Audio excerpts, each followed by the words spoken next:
नमस्कार दोस्तों, आज की शिक्षा उन लोगों के लिए है जो बुरे काम करते हैं और धन का लालच करते हैं, धन का लोभ रखते हैं। ऐसे लोगों को सतगुरु फरमान करते हैं कि हे मन, तू किस मति में लग गया है? हे अभागे मन, तू परमात्मा का नाम भूलकर अन्य स्वादों में मस्त हो रहा है।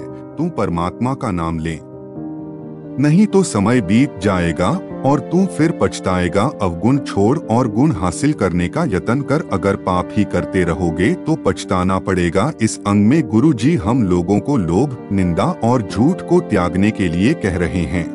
साध संगत जी, पिछली साखी में आपने देखा कि कैसे बाबा जी ने एक फकीर को मालामाल कर दिया। अगर आपने वह साखी नहीं सुनी है तो उस साखी की वीडियो का लिंक डिस्क्रिप्शन में दिया हुआ है, आप वहां जाकर ये साखी सुन सकते हैं। साध संगत जी, आइए आगे देखते हैं कि आगे क्या हुआ था। एक बार सतगुरु नानक के छोटे पुत्र लक्ष्मी दास जी शिकार करने के लिए गए।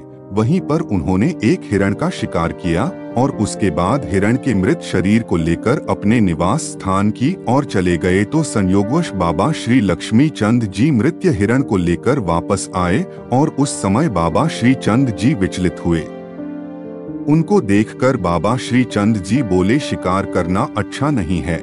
और बाबा लक्ष्मी चंद जी को समझाते हुए बाबा जी ने फरमाया कि शिकार करना उचित नहीं है, क्योंकि इसमें बहुत निर्दोष जीवों के प्राण चले जाते हैं। आपने निर्दोष को मारकर पाप किया है, इसका लेखा आपको देना पड़ेगा। तो बाबा लक्ष्मी दास जी बोले कि भाई साहब जी, हम तो नानक साहिब जी के पुत्र हैं, तो क्या हमें भी लेखा देना पड़ेगा? तो बाबा जी ने कहा कि हमें तुम्हें सभी को हर एक चीज का हिसाब देना पड़ेगा, चाहे हम किसी की भी संतान हो, क्योंकि परमात्मा की दरगाह पर निपटारा कर्मों पर होता है, यानी कर्मों के अनुसार फल मिलते हैं और वहां पर किसी का भी लिहाज नहीं किया जाता है। फिर भले ही आप गुरु नानक के पुत्र ही क्यों ना हो। यह सुनकर बाबा लक्ष्मी दास जी वे सुध हो गए तो उन्होंने अपने हाथों में जल लिया और उसको मृतक हिरण पर छिड़ककर उसको दोबारा जीवित कर दिया और घोड़े पर अपनी बीवी अपने पुत्र धर्मचंद को उठाया और जाते हुए बाबा लक्ष्मी दास जी बाबा जी से बोले कि भाई साहब, आप हम पर दया करना, अब हम अपना लेखा देकर आएंगे। तो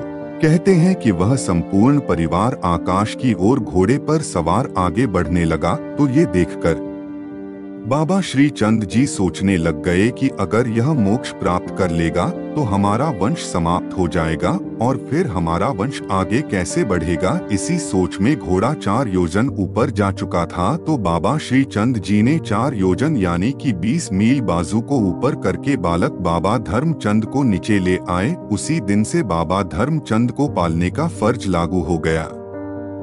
बाल ब्रह्मचारी महात्यागी बाबा श्री चंद जी एक मासूम बच्चे के घोर जंजाल में उलझ गए। माँ के बिना छोटा बालक दूध न मिलने पर रोने लगा। तो ये बात इतिहास बताता है कि महाराज जी ने अपने पैर का अंगूठा उसके मुंह में डाल दिया और बाबा जी की शक्ति से अंगूठे से दूध निकलने लगा। इस प्रकार बालक का पालन पोषण होने लगा। तो कई बार बाबा जी ध्यान में होते थे तो बाबा धर्मचंद जी अक्सर अपने ताया के कंधों पर सवार हो जाते थे। कभी जटाएं खींचते, कभी कानों की मुद्राएं खींचते और बालक की इन हरकतों के कारण महाराज जी की समाधि खुल जाया करती। बाबा जी के एक शिष्य हुआ करते थे जिनका नाम कमलिया था। अपने भतीजे की हरकतों को देखकर बाबा श्री चंद बाबा कमलिया से कहते थे, अकाल पुरख कितना बेअंत है। कभी हम आपके कंधे पर चढ़ते थे, लेकिन आज हमारे कंधों पर चढ़ने वाला आ गया है।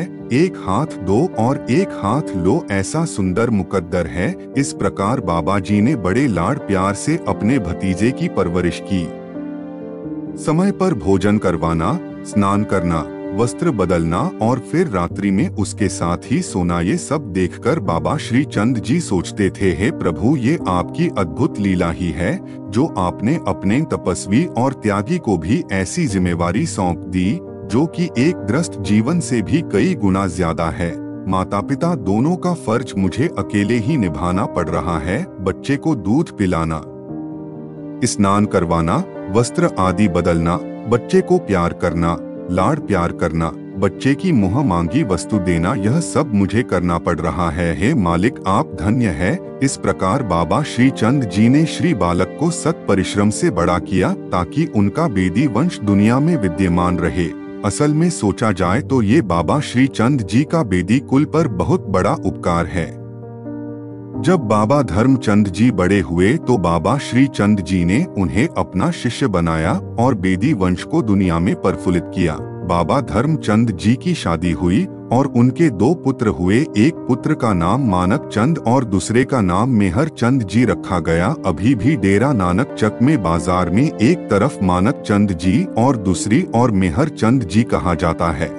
गुरु नानक चक गांव बटाला तहसील गुरदासपुर जिले में स्थित है। इस स्थान को पहले कादराबाद जंगल के नाम से जाना जाता था क्योंकि इस स्थान पर घना जंगल था और गांव का नाम कादराबाद था। इसी कारण बाबा श्री चंद जी महाराज ने घना जंगल होने के कारण इस स्थान को पसंद किया और अपना धुना जलाया। बाबा जी यहाँ पर कई साल तक निवास करते रहे। यह स्थान डेरा बाबा नानक गुरदासपुर से 9 मील की दूरी पर है। आज इस जगह पर बाबा श्री चंद जी का स्थान बना हुआ है। हर साल लोग बाबा जी का जन्मदिन बड़ी धूमधाम से मनाते हैं और हर साल अमावस के दिन यहाँ पर भक्तों का समूह एकत्रित होता है। इस स्थान का नाम पहले कादराबाद था, फिर भगवान श्री चंद जी का परगना जो आज भी पन्नों में दर्ज है। इन दोनों नामों को बदलकर बाबा श्री चंद जी महाराज ने अपने पिताजी के नाम पर नानक चक रख दिया। आजकल इस स्थान पर उदासी मठ के महात्मा ही पूजा करते हैं। बाबा जी के नाम पर 700 बीघा जमीन है जो यहाँ के बादशाह ने बाबा धर्मचंद के नामे पट्टे द्वारा लिखाई थी। साध संगत जी, इसी के साथ आज के प्रसंग की समाप्ति होती है। प्रसंग सुनाते हुए अनेक भूलों की क्षमा बख्शे जी।